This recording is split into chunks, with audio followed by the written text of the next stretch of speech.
Welcome to Leadership Tuesdays. I'm Nona Ogunsula. Today we're speaking with Mr. John Gibson of the Motion Picture Association of America. I'm John Gibson. I am Deputy Chief of Staff and Senior Director of Diversity and Inclusion Initiatives here at the Motion Picture Association of America, better known as the MPAA. I'm a native Washingtonian. Grew up in the city, love the city, went to the University of Maryland, University College.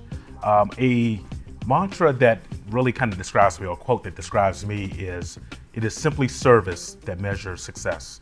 And that was given by the amazing George Washington Carver many years ago. If you know Dr. Carver, you know what he did at Tuskegee and Iowa State. But in just following his career, that quote kind of defines me as to what I've done and what I continuously do. It all begins with service. So I look forward to, serving others as others have served me. My background is I'm a native Washingtonian. I went to, I'm telling my age, Turner Elementary, then I went to Johnson Junior High School for a year. Then my parents were like, no, we got to do better. So then we moved to Capitol Hill, went to Hine Junior High School, which is no longer in existence. It's been merged to Elliott Hine. Then I graduated from my alma mater, Eastern High School, of which I am still a contributing alumni. I've been working as a mentor for the past 20 years. Worked as then went to University of Maryland, University College, all while working for Senator Barbara Boxer, which kind of started my political career, if you will. And then from Senator Boxer's office, I joined the administration of President Clinton as confidential assistant to the then Secretary of Agriculture before becoming his aide-de-camp and then executive director of the executive offices. That experience at USDA was eye-opening. It's where I really got my feet wet in the civil rights and the diversity space. The last couple of years, again, credit to Cheryl Boone Isaacs when, she was, I believe, she was the first African-American, not only woman, but the first African-American to be president of the Academy. And those sweeping changes that she made, you could see it reflected in the Oscar nominations. And we've done so much better, but we still have a long way to go because I am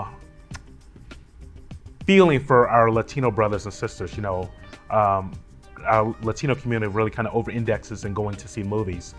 And I know they greatly want to see themselves on film. So I know that is something our studios they're definitely addressing. It's something that we're looking forward to supporting.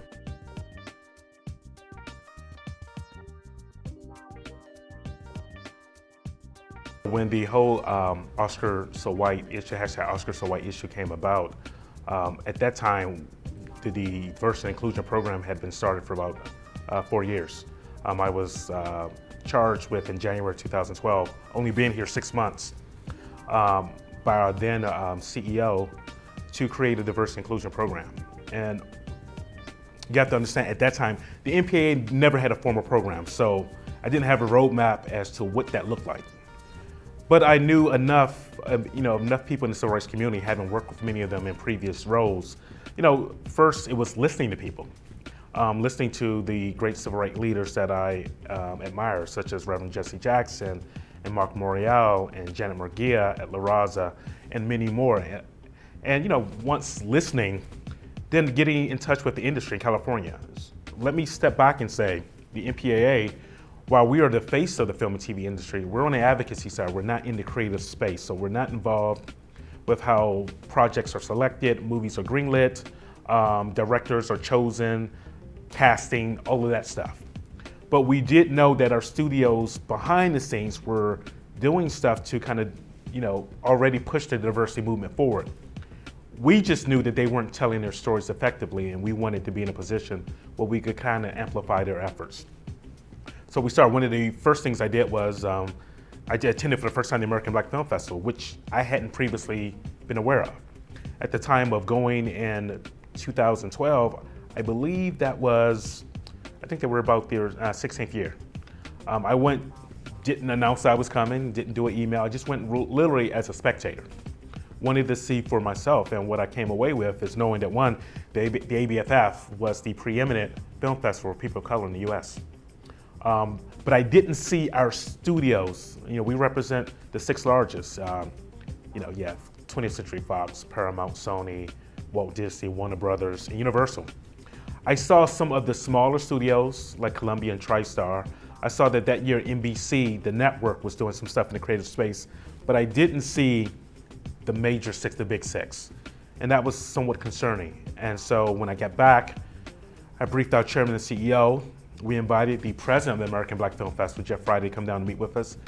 And from there, there are thousands of film festivals throughout the world. The ABFF is the only film festival that the MPAA has a strategic partnership with, and we're really proud of that partnership. And that next year, for the first time, we had all 6 of the major studios there. That was exciting. So when Oscar So White had hit, and it was timely, it was an issue that the then president of the Academy, Cheryl Boone Isaacs, addressed by making sweeping changes to the membership of the Academy. Later that day, we had an event with many civil rights groups for an anniversary for one of our groups.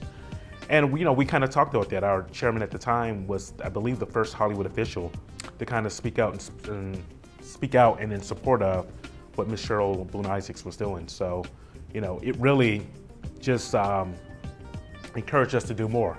But I was pleased that when that hit, we had already been doing stuff, and many of our partners had already decided. Well, the MPAA is already engaged, but it just encouraged us to do more.